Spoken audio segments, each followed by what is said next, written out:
Bonjour à tous et bienvenue dans cette nouvelle vidéo. Aujourd'hui on se retrouve en compagnie d'un vélo assez exceptionnel. C'est peut-être l'un des plus beaux vélos et l'un des plus chers vélos que j'ai pu tester jusqu'à maintenant sur la chaîne. Je l'ai reçu il y a seulement quelques jours et pourtant dans cette vidéo, vous allez le voir, je me suis décidé à m'embarquer sur une étape et un parcours de folie avec un vélo pourtant qui m'était totalement inconnu. C'est clairement le vélo Merida Reacto qu'utilise la team Bahrain Victorious. C'est exactement la même configuration. On retrouve alors des roues carbone 55 mm, le fameux groupe Dura-Ace Di2, ce cadre et ce coloris si particulier de cette team Bahrain.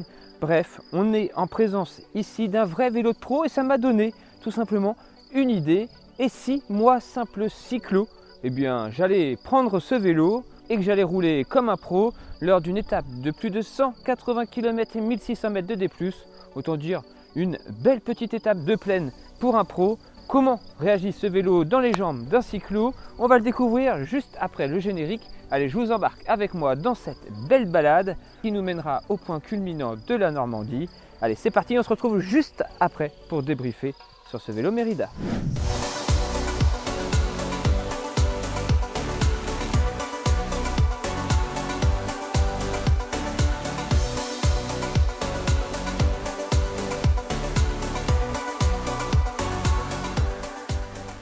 L'idée étant d'essayer de voir si un vélo de pro est exigeant ou si l'on peut assez facilement ou pas réaliser des sorties de ce type sans revenir totalement HS.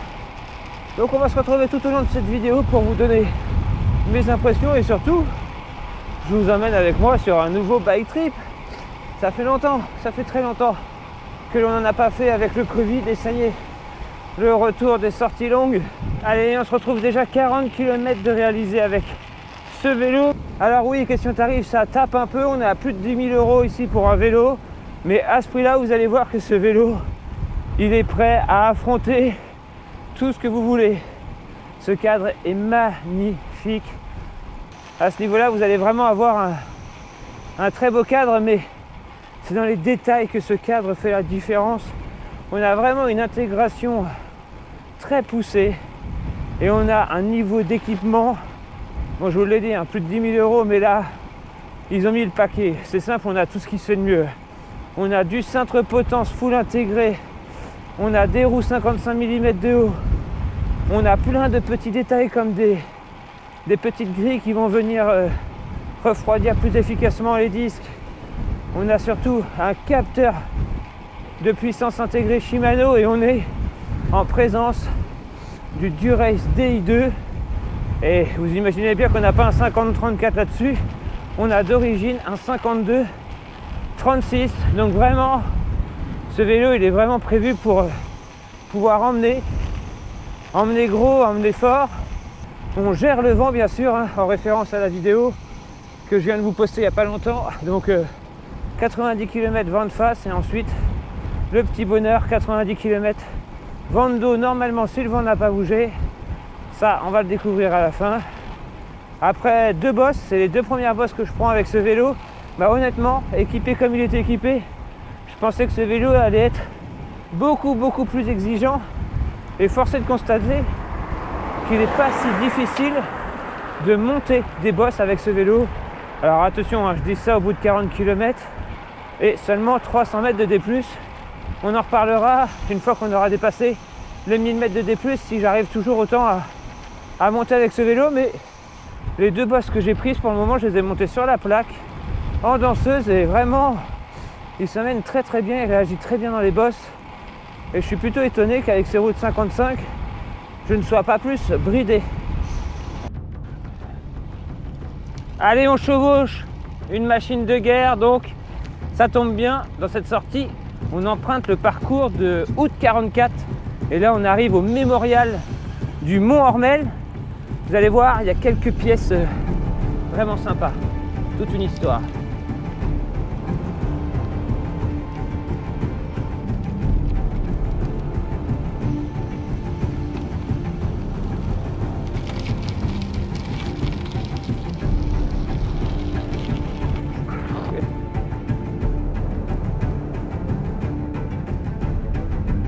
Mon Hormel, j'aurais préféré vous raconter un peu l'histoire de Normandie, mais c'est une autre histoire que je vais vous narrer.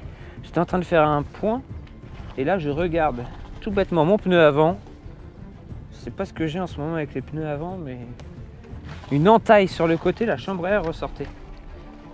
Je suis parti pour faire 180 km. Je vous rappelle, on n'a que 56 km au compteur. Que faire? Il va falloir trouver une façon de réparer le pneu sur le flanc pour pouvoir repartir. C'est la première fois que ça m'arrive, ça. Et pourtant, c'est du Continental GP 5000. Voilà, au passage. Bon, bah on démonte et on voit ce qu'on peut faire. Point de situation, les miracles arrivent. Enfin, les miracles. Les coups de bol ou je ne sais quoi. Donc, j'ai pas pris de rustine autocollante. Ça, pas bien. Je me tape. Ça aurait un peu solutionné la chose. Donc, ma solution aurait été de prendre une de mes chambres à air, qui aurait pu me sauver la vie plus tard, on ne sait pas, la couper et essayer de la mettre à l'intérieur du pneu en la doublant, triplant, vous voyez, pour que vraiment ça fasse une surépaisseur. Et là, je serais tranquille. Mais ça m'aurait sacrifié une de mes chambres à air. Et là, Nicolas, par grand hasard, a regardé dans cette poubelle qui était là-bas, et un VTTiste qui a dû passer par ici, a mis sa chambre à air dans la poubelle et on le remercie. Car grâce à lui, nous allons pouvoir continuer notre sortie. Donc merci à toi, VTTiste, qui n'a pas jeté ça dans la nature d'ailleurs, un grand bravo à toi. Et on va pouvoir réparer normalement de façon durable et repartir. Regardez-moi ce beau petit morceau. Ah, ça, du cuir de chèvre, c'est magnifique. Ah, je suis content en vrai. C'est quoi, Cédric? Alors bon. Oh putain. Je sais pas si vous allez voir là, mais c'est juste ici là. La petite réparation de fortune. On a mis la chambre à air qu'on a enveloppée à l'intérieur. J'espère que ça va le faire. Je vérifierai entre deux si la chambre ne sort pas. Mais en tout cas, maintenant, il va falloir y croire. Allez. Allez, petit point, on n'est pas à mi-parcours, mais presque. Mais presque, il nous reste 100 km, déjà 80 de parcouru. Face au vent, la libération vent dans le dos.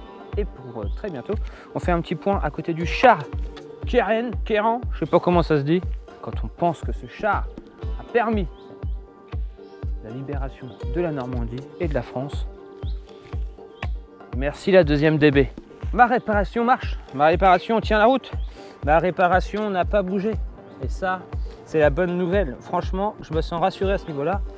Je pense que ça devrait le faire. Donc, conclusion, toujours emporter une vieille chambre à air dans sa poche. Ou tout simplement de quoi réparer. Alors, petit point quand même. Oui. C'est que le char renferme les corps de 2 soldats qui ont été tués. Ah ouais. J'aurais préféré pas savoir.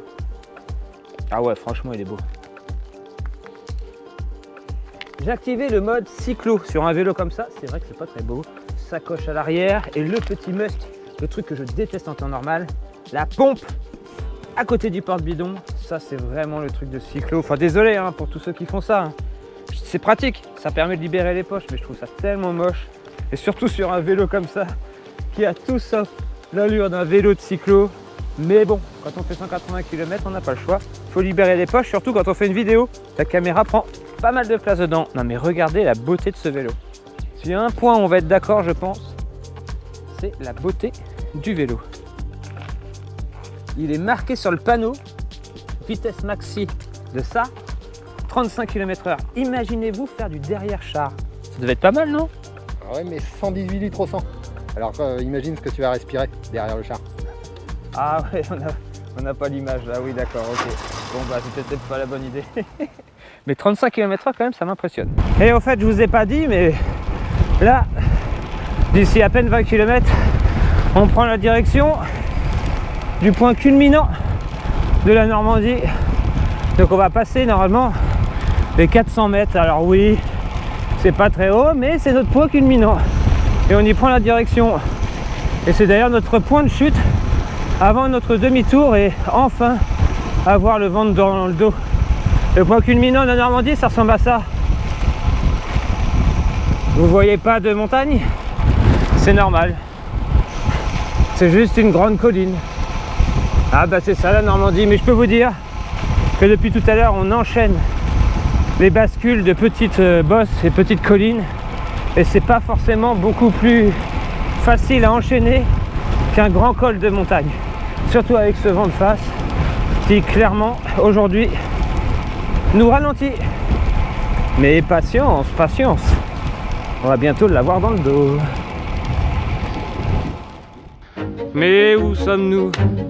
J'ai failli me prendre une vache. Mais vraiment, littéralement. Si t'arrives à passer par là... Ah, c'est pas mal là. La configuration est pas mal. Elle a juste envie de manger, elle.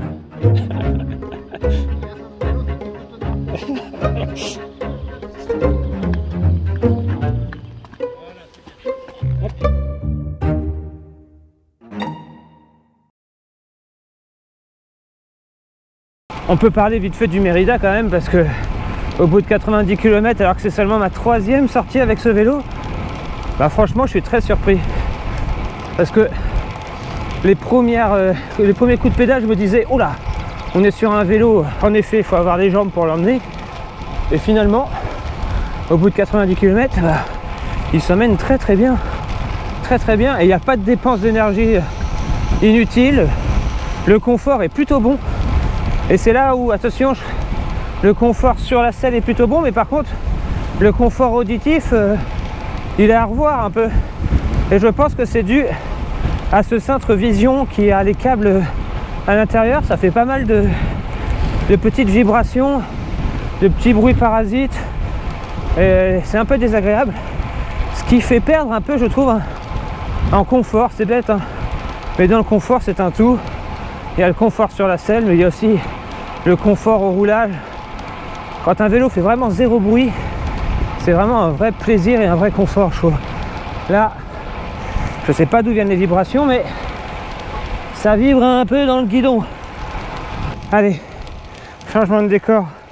On vient de monter la bosse et on arrive à 400 mètres de D+, enfin non, d'altitude. Pardon. Ouh, changement d'ambiance. On se croirait un peu ailleurs. Une belle montée entourée d'arbres. Ça fait vraiment pas penser à la Normandie.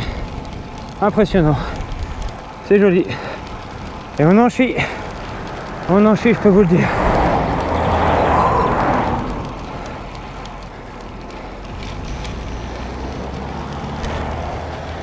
Un beau petit char encore. On ne passe pas. C'était clairement la devise. Fallait pas laisser passer les Allemands. Ah, Nico est là. Allez, le petit Mérida est encore en vie et mes jambes aussi. On est à, regardez, 97 km et il reste 84 à faire, vent de dos, 1003 mètres de D+. Par contre, ouais, je me rends compte que j'ai voulu être raccord, mais je suis pas du tout raccord. Je me suis laissé la moustache en hommage au poilu, mais c'est pas du tout la bonne guerre. Je crois que je suis pas bien. Oh, hey, les Américains, ils avaient un peu ça quand même. Hey, allez, allez, ça passe.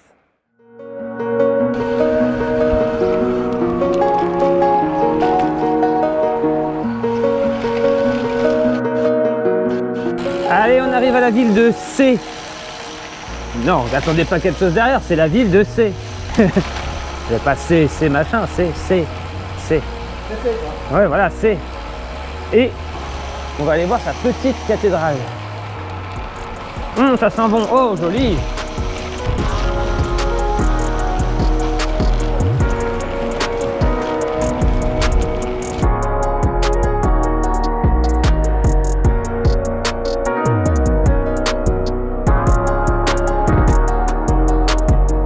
Hop, la ville de C. On va faire un petit arrêt ici.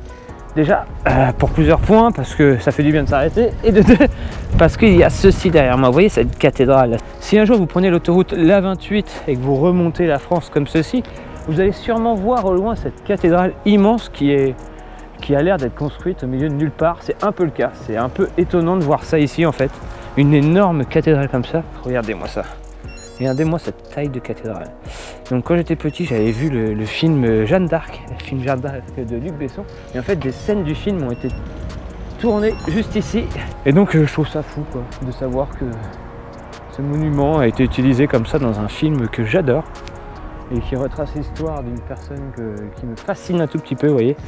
Donc voilà pour l'histoire de cette cathédrale de Sées et de la ville de Sées. Et cette ville est vraiment très très jolie, vraiment, c'est vraiment mignon. Chaque fois que j'y passe, oh, je crois qu'il y a quelqu'un qui me regarde. Là, regardez, il y a quelqu'un derrière moi, il y a quelqu'un qui me regarde. Et donc voilà, sacrée cathédrale. Par contre, j'étais en train de regarder le vélo de Nico. Je sais pas que je vais avoir l'esprit mal placé, mais les dessins sur ces grilles, on est quand même aux portes d'une cathédrale. Je comprends pas. Là, j'admets ne pas comprendre. Ça n'a rien à foutre. Hop, on prend le téléphone portable pour faire une petite séquence. On est au retour. Et je sais pas si vous voyez derrière, mais c'est noir. C'est noir. Va falloir pédaler à fond. Donc je sens que je vais pas beaucoup sortir la caméra. On fera un bilan en rentrant parce que là, ça risque de mouiller à un moment. Allez, encore 2 bosses. Et après full gaz. Et je peux vous dire que là, on s'amuse bien. On est à 40 à l'heure sur les grandes lignes droites. Ça fait du bien. Après avoir enduré pas mal de vent de face. Regardez ça. Regardez. La bonne météo. Point, il reste 44 km, 1443 mètres. En gros, de dénivelé, il n'y a quasiment plus de D+, donc c'est pour ça que je fais un petit arrêt là. Franchement, le vélo, pour une première sortie comme ça, on peut dire que c'est vraiment très très bien. Un vélo de pro, comme quoi, c'est pas si exigeant. Mais on a un peu des conditions comme si on était dans un peloton au retour avec un fort vent de dos. Et là, je peux vous dire que c'est à ce moment-là qu'il est le plus redoutable. Il s'enroule tout seul. Franchement, je pédale à peine sur le retour. J'ai beau avoir dépensé beaucoup d'énergie sur l'aller, vent de face, bah là, ça glisse vraiment très très bien et c'est très très agréable. Allez, on va attendre Nico qui arrive tout au bout là-bas. Et on est reparti, on va faire ces 44 derniers kilomètres à, je pense, environ 38 de moyenne, quoi. Vous voyez, voir, vous verrez le résultat, je vous le dirai dans la vidéo, mais ça va filer. Puis on fera un bilan à froid, une fois arrivé, reposé sur ce vélo qui est magnifique. Mais les bruits, 40 km les plus rapides, ouais, pas mal. 6h02. Ouh, c'est pas mal ça. Alors que dire de ce vélo Mérida après ces 180 km? Vous l'avez vu, je n'ai pas beaucoup filmé le retour car on avait un gros vent dans le dos et surtout un orage qui menaçait. Le bilan des 180 km, il a été très simple. J'ai vraiment eu de très très bonnes sensations sur ce vélo. Moi qui pensais être en présence d'un vélo qui allait vraiment venir me casser par sa rigidité, par le fait que ce soit un vélo aéro fait pour envoyer, pour finalement des gens qui peuvent envoyer fort, bah bilan, j'ai pu vraiment bien l'envoyer ce vélo. 180 km, 1600 mètres de D+, 30 de moyenne, c'est quand même un beau bilan pour un cyclo comme moi en compagnie d'un vélo comme celui-ci. On reviendra bien sûr sur la fiche technique détaillée, je voulais pas non plus en parler trop dans cette vidéo, mais vraiment vous faire un premier aperçu et une première idée de ce que donne ce vélo dans les jambes d'un cyclo comme moi. Je sais que vous êtes beaucoup à me dire que ce vélo ne me correspond absolument pas et que je n'ai pas le profil pour le rouler. Pourtant, moi, je suis convaincu du contraire. C'est clairement le type de vélo qui me fait rêver et qui me donne envie d'aller rouler. La simple vue de dessus avec son cintre combo intégré est tout juste magnifique. Et à chaque sortie, c'est un vrai plaisir de l'utiliser. Mais ça, on en reparlera dans la vidéo test. J'espère que vous aurez aimé cette petite vidéo NCT Ride en compagnie de ce Mérida Reacto dans sa configuration ici Bahreïn McLaren, mais on est bien en présence, oui, du vélo utilisé sur le Critérium du Dauphiné par la Team Victorious si le terrain est plus plat que montant. Bref, un vélo à quasiment 11 000 €, un vrai vélo de pro. Allez, j'espère que vous aurez apprécié ce petit aperçu de ce Mérida Reacto et on se dit à très bientôt pour une prochaine vidéo. Je crois que je vais me faire attaquer par une horde de poules qui va très prochainement passer derrière ce Mérida. La voici, le voilà, la première et la deuxième. Bref, je me fais attaquer, donc je vais vous laisser là et on se dit à très vite pour une prochaine vidéo. Merci à tous d'être de plus en plus nombreux et si vous ne voulez pas louper l'essai de ce magnifique Mérida Reacto, bah, je vous invite à vous abonner à la chaîne. Allez, ciao tout le monde, à la prochaine. D'ici là, comme toujours, portez-vous bien Bye.